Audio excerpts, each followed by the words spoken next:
बाल्य डाकू से वाल्मीकि ऋषि बनने की कहानी।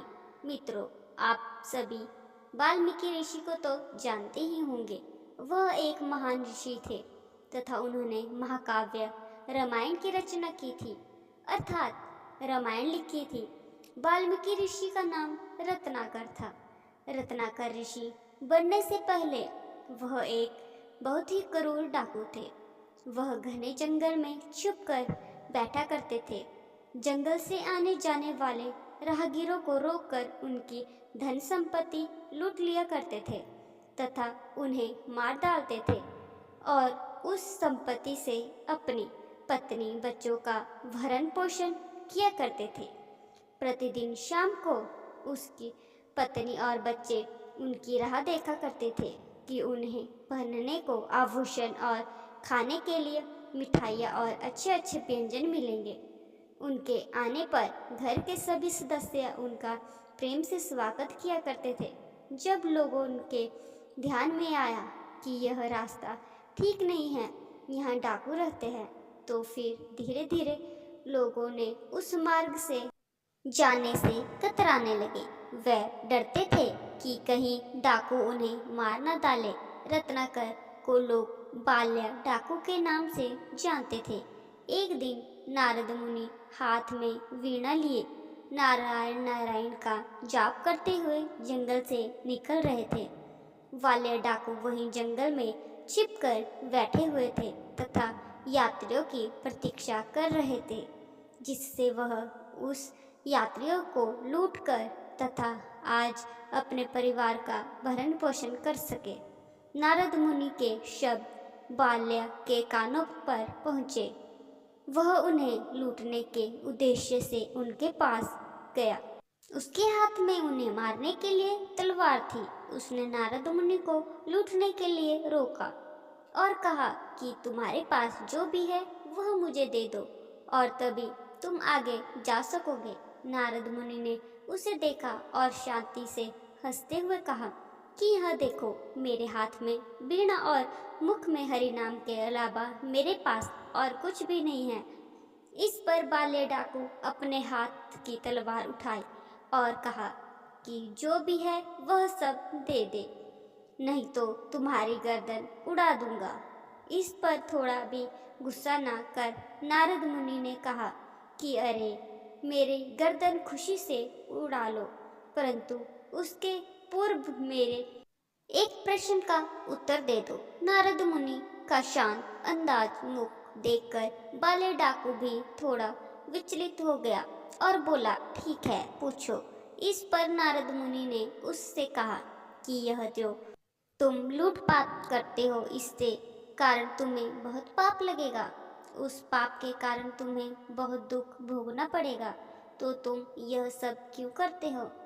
उस पर रत्नाकर ने उत्तर दिया कि मैं यह सब अपनी पत्नी और बच्चों के पेट भरने के लिए कर रहा हूँ।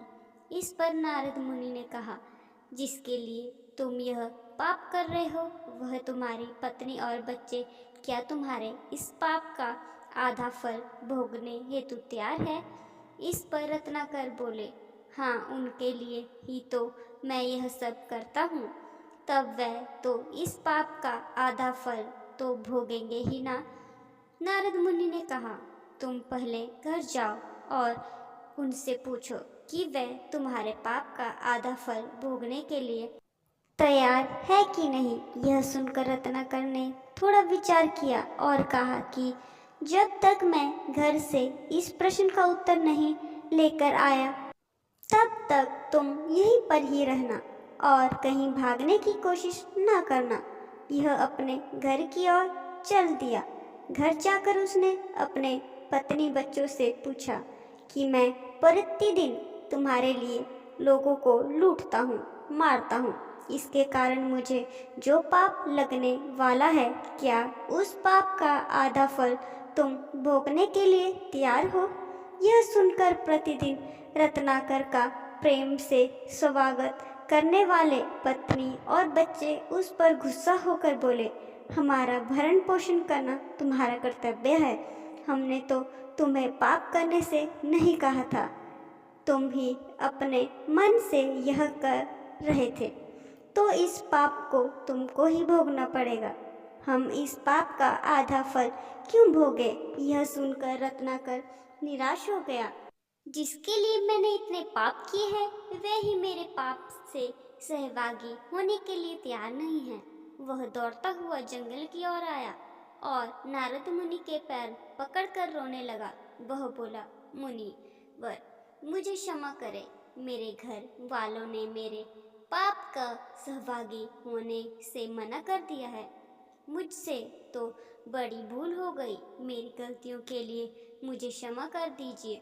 मुझे इस पाप से मुक्त होने का योग्य मार्ग बता दीजिए। नारद मुनि ने उनकी पीठ पर प्रेम से हाथ फेरा और उसे उठाया।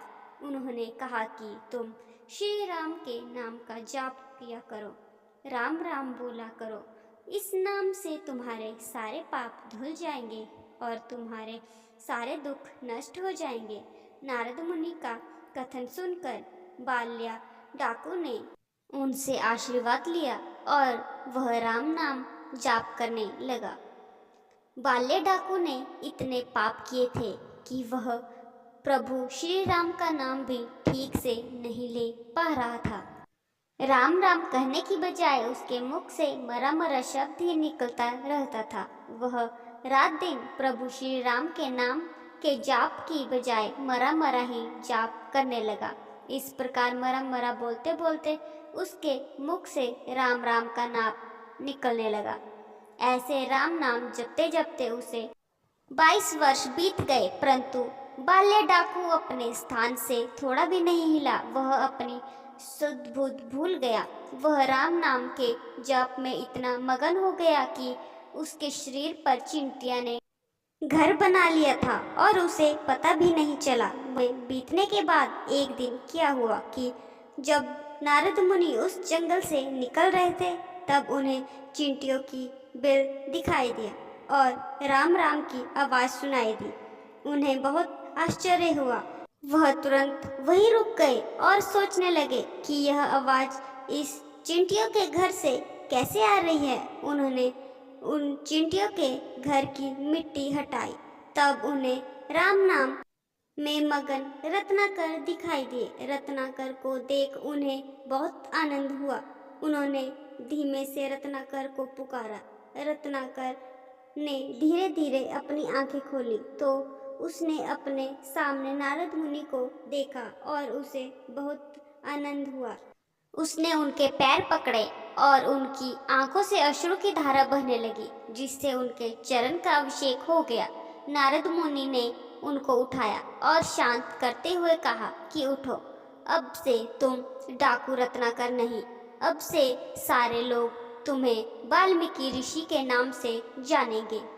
आगे जाकर वह वाल्मीकि ऋषि के नाम से प्रसिद्ध हुए। दोस्तों, आपने देखा ना कि ईश्वर के नाम जाप करने से किस प्रकार एक डाकू के सभी पाप नष्ट हो गए और वह ऋषि बन गए। हमें भी इसी प्रकार ईश्वर का नाम अर्थात नाम जाप करना चाहिए। नाम जाप करने से हमारे पाप नष्ट हो जाएंगे। आपको हमारी कहानी कैसी लगी जरूर बताएं और लाइक और सब्सक्राइब करना ना भूलें। धन्यवाद।